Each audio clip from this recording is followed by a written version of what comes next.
Okay, meron tayong bagong nalaman no, sa pagsosolve ng related rates sa differential calculus. So, itong rule na to is yung a non-constant value is not allowed to be substituted before differentiation. So, ibig sabihin, ma-differentiate mo muna.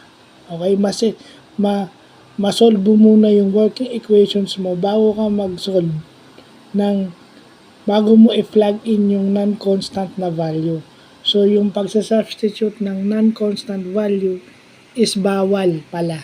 So, yun yung importanteng rule. Pag hindi siya constant, hindi siya pwedeng i-substitute. Kasi alam naman natin, okay lang i-substitute mo yung constant kasi kung kukunin mo yung derivative nun, zero.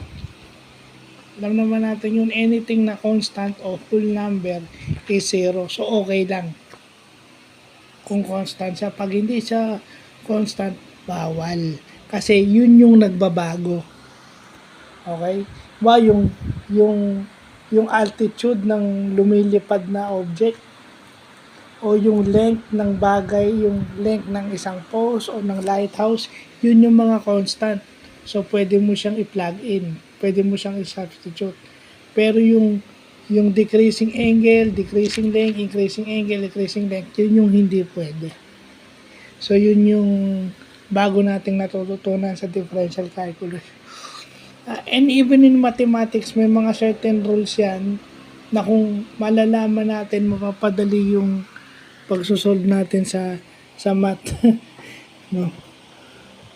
Hindi ko lang kasi alam yung sa iba, bakit, di ba? Sa akin, di ba? Sa akin ako, sa kanila kasi, di ba, mas magaling pa silang manligaw o pumorma sa babae kung lalaki.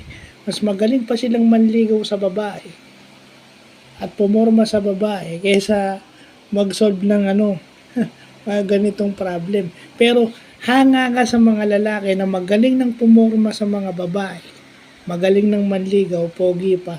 At ang isa sa nakakapogi sa kanila, ito, kabisado tong mga ganito. So, di mo mas pogi ka ngayon, added pogi points ngayon. Added pogi points ngayon yung gagawin mo. So, yun yung rule. So, in-explain lang natin yung rule. Hinaluan ko lang ng konting reality. So, ito pala yung mga rule na ngayon ko lang nadediscover. No? Pangalawang buwan pa lang ng 2024, February pa lang, pero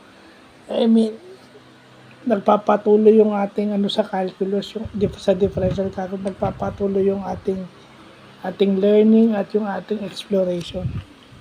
So, yun lang po.